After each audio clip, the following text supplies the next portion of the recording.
Chapter 38. Mrs. Jennings was very warm in her praise of Edward's conduct, but only Eleanor and Marianne understood its true merit. They only knew how little he'd had to tempt him to be disobedient, and how small was the consolation, beyond the consciousness of doing right, that could remain to him in the loss of friends and fortune. Eleanor gloried in his integrity, and Marianne forgave all his offenses in compassion for his punishment. But though confidence between them was, by this public discovery, restored to its proper state, it was not a subject on which either of them were fond of dwelling when alone.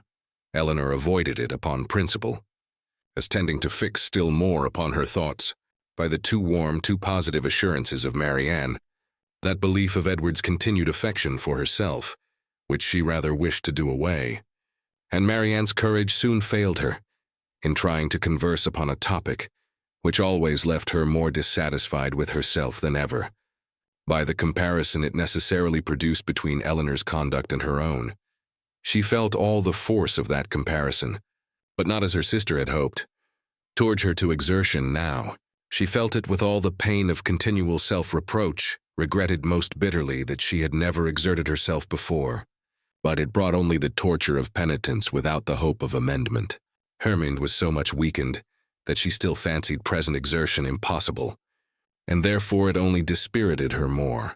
Nothing new was heard by them, for a day or two afterwards, of affairs in Harley Street or Bartlett's buildings. But though so much of the matter was known to them already, that Mrs. Jennings might have had enough to do in spreading that knowledge farther, without seeking after more, she had resolved from the first to pay a visit of comfort and inquiry to her cousins as soon as she could, and nothing but the hindrance of more visitors than usual had prevented her going to them within that time. The third day, succeeding their knowledge of the particulars, was so fine, so beautiful a Sunday, as to draw many to Kensington Gardens, though it was only the second week in March. Mrs. Jennings and Eleanor were of the number, but Marianne, who knew that the Willoughbys were again in town, and had a constant dread of meeting them, chose rather to stay at home than venture into so public a place. An intimate acquaintance of Mrs. Jennings joined them soon after they entered the gardens, and Eleanor was not sorry that by her continuing with them and engaging all Mrs. Jennings's conversation, she was herself left to quiet reflection. She saw nothing of the Willoughbys, nothing of Edward, and for some time nothing of anybody who could by any chance, whether grave or gay, be interesting to her. But at last she found herself with some surprise accosted by Miss Steele, who, though looking rather shy, expressed great satisfaction in meeting them, and on receiving encouragement from the particular kindness of Mrs. Jennings, left her own party for a short time, to join theirs. Mrs. Jennings immediately whispered to Eleanor, "Get it all out of her, my dear. She will tell you anything if you ask. You see, I cannot leave Mrs. Clark." It was lucky, however, for Mrs. Jennings's curiosity, and Eleanor's too, that she would tell anything without being asked, for nothing would otherwise have been learnt. "I am so glad to meet you," said Miss Steele, taking her familiarly by the arm, "for I wanted to see you of all things in the world." And then, lowering her voice, "I suppose Mrs. Jennings has heard all about it. Is she angry?" "Not at all, I believe, with you. That is a good thing. And Lady Middleton, is she angry?" "I cannot suppose it possible that she should." "I am monstrous glad of it. Good gracious, I have had such a time of it. You never saw Lucy in such a rage in my life. She vowed at first she would never trim me up a new bonnet, nor do anything else for me again, so long as she lived. But now she is quite come to, and we are as good friends as ever. Look, she made me this bow to my hat and put in the feather last night. There now, you are going to laugh at me too. But why should not I wear pink ribbons? We do not care if it is the doctor's favorite color. I am sure, for my part, you should never have known he did like it better than any other color, if he had not happened to say so. My cousins have been so plaguing me, I declare, sometimes I do not know which way to look before them." She had wandered away to a subject on which Eleanor had nothing to say, and therefore soon judged it expedient to find her way back again to the first. "Well, but Miss Dashwood," speaking triumphantly, "people may say what they choose about Mr. Ferrars's declaring he would not have Lucy, for it's no such thing, I can tell you. And it's quite a shame for such ill-natured reports Toby spread abroad. Whatever Lucy might think about it herself, you know. It was no business of other people to set it down for certain. I never heard anything of the kind hinted at before. I assure you, said Eleanor. Oh, did not you? But it was said, I know very well, and by more than one. For Miss Godby told Miss Sparks that nobody in their senses could expect Mr. Ferrars to give up a woman like Miss Morton, with £30,000 to her fortune. For Lucy Steele, that had nothing at all. And I had it from Miss Sparks myself. And besides that, my cousin Richard said himself that when it came to the point, he was afraid Mr. Ferrars would be off. And when Edward did not come near us for 3 days, I could not tell what to think myself. And I believe in my heart Lucy gave it up all for lost. For we came away from your brother's Wednesday, and we saw nothing of him not all Thursday, Friday, and Saturday, and did not know what was become with him. Once Lucy thought to write to him, but then her spirit rose against that. However, this morning he came just as we came home from church, and then it all came out, how he had been sent for Wednesday to Harley Street, and been talked to by his mother and all of them, and how he had declared before them all that he loved nobody but Lucy, and nobody but Lucy would he have, and how he had been so worried by what passed, that as soon as he had went away from his mother's house he had got upon his horse, and rid into the country somewhere or other, and how he had stayed about at an inn all Thursday and Friday, on purpose to get the better of it.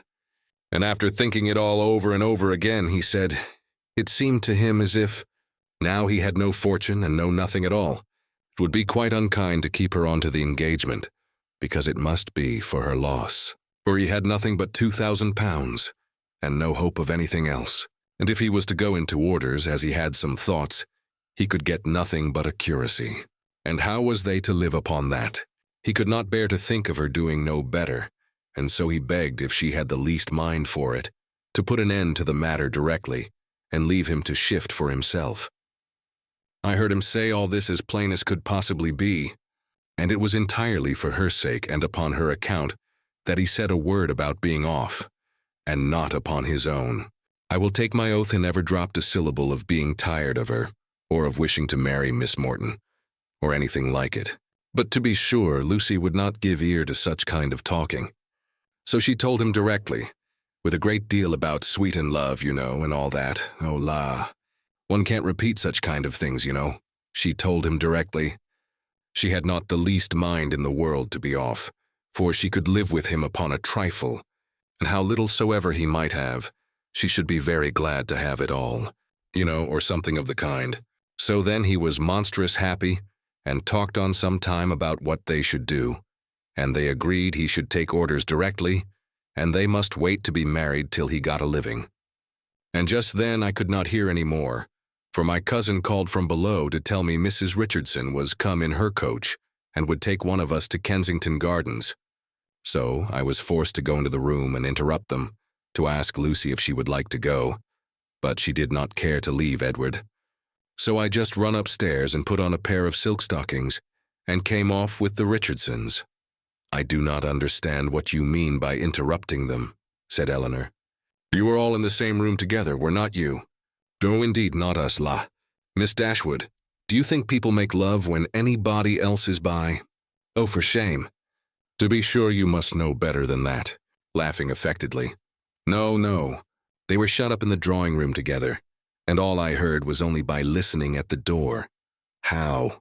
Cried Eleanor. Have you been repeating to me what you only learnt yourself by listening at the door? I am sorry I did not know it before, for I certainly would not have suffered you to give me particulars of a conversation which you ought not to have known yourself. How could you behave sound fairly by your sister? Oh la, there is nothing in that. I only stood at the door and heard what I could, and I am sure Lucy would have done just the same by me. For a year or two back, when Martha Sharp and I had so many secrets together, she never made any bones of hiding in a closet or behind a chimney board, on purpose to hear what we said. Eleanor tried to talk of something else, but Miss Steele could not be kept beyond a couple of minutes from what was uppermost in her mind. Edward talks of going to Oxford soon, said she, but now he is lodging at Nodor's Pall Mall. What an ill-natured woman his mother is, ain't she? and your brother and sister were not very kind. However, I shan't say anything against them to you, and to be sure they did send us home in their own chariot, which was more than I looked for, and for my part, I was all in a fright for fear your sister should ask us for the huswifes she had gave us a day or two before. But however, nothing was said about them, and I took care to keep mine out of sight. Edward have got some business at Oxford, he says. So he must go there for a time, and after that, as soon as he can light upon abbotship, he will be ordained. I wonder what curacy he will get. Good gracious, giggling as she spoke, I'd lay my life I know what my cousins will say when they hear of it. They will tell me I should write to the doctor to get Edward the curacy of his new living. I know they will, but I am sure I would not do such a thing for all the world. La! I shall say directly, I wonder how you could think of such a thing. I write to the doctor, indeed. Well, said Eleanor, it is a comfort to be prepared against the worst. You have got your answer ready. Miss Steele was going to reply on the same subject, but the approach of her own party made another more necessary. Oh la! Here come the Richardsons. I had a vast deal more to say to you, but I must not stay away from them not any longer. I assure you they are very genteel people. He makes a monstrous deal of money, and they keep their own coach. I have not time to speak to Mrs. Jennings about it myself, but pray tell her I am quite happy to hear she is not in anger against us, and Lady Middleton the same. And if anything should happen to take you and your sister away, and Mrs. Jennings should want company, I am sure we should be very glad to come and stay with her for as long a time as she likes. I suppose Lady Middleton won't ask us any more this bout. Goodbye. I am sorry Miss Marianne was not here. Remember me kindly to her. La. If you have not got your spotted muslin on, I wonder you was not afraid of its being torn. Such was her parting concern. For after this she had time only to pay her farewell compliments to Mrs. Jennings, before her company was claimed by Mrs. Richardson, and Eleanor was left in possession of knowledge which might feed her powers of reflection some time, though she had learnt very little more than what had been already foreseen and foreplanned in her own mind. Edward's marriage with Lucy was as firmly determined on, and the time of its taking place remained as absolutely uncertain as she had concluded it would be. Everything depended exactly after her expectation, on his getting that preferment of which at present there seemed not the smallest chance. As soon as they returned to the carriage, Mrs. Jennings was eager for information. But as Eleanor wished to spread as little as possible intelligence that had in the first place been so unfairly obtained, she confined herself to the brief repetition of such simple particulars, as she felt assured that Lucy, for the sake of her own consequence, would choose to have known. The continuance of their engagement, and the means that were to be taken for promoting its end, was all her communication, and this produced from Mrs. Jennings the following natural remark. Wait for his having a living. Aye, we all know how that will end. They will wait a 12-month, and finding no good comes of it, will set down upon a curacy of £50 a year, with the interest of his £2,000, and what little matter Mr. Steele and Mr. Pratt can give her. Then they will have a child every year, and, Lord help 'em, how poor they will be. I must see what I can give them towards furnishing their house. 2 maids and 2 men indeed, as I talked of t'other day. No, they must get a stout girl of all works. Betty's sister would never do for them now. The next morning brought Eleanor a letter by the 2-penny post from Lucy herself. It was as follows. Bartlett's Buildings, March. I hope my dear Miss Dashwood will excuse the liberty I take of writing to her, but I know your friendship for me will make you pleased to hear such a good account of myself and my dear Edward, after all the troubles we have went through lately. Therefore will make no more apologies, but proceed to say that, thank God, though we have suffered dreadfully, we are both quite well now, and as happy as we must always be in one another's love. We have had great trials and great persecutions, but, however, at the same time, gratefully acknowledge many friends, yourself not the least among them, whose great kindness I shall always thankfully remember, as will Edward too, who I have told of it. I am sure you will be glad to hear, as likewise dear Mrs. Jennings. I spent 2 happy hours with him yesterday afternoon. He would not hear of our parting, though earnestly did I, as I thought my duty required, urge him to it for prudence sake, and would have parted forever on the spot. Would he consent to it? but he said it should never be. He did not regard his mother's anger, while he could have my affections. Our prospects are not very bright, to be sure, but we must wait and hope for the best. He will be ordained shortly, and should it ever be in your power to recommend him to anybody that has a living to bestow, am very sure you will not forget us.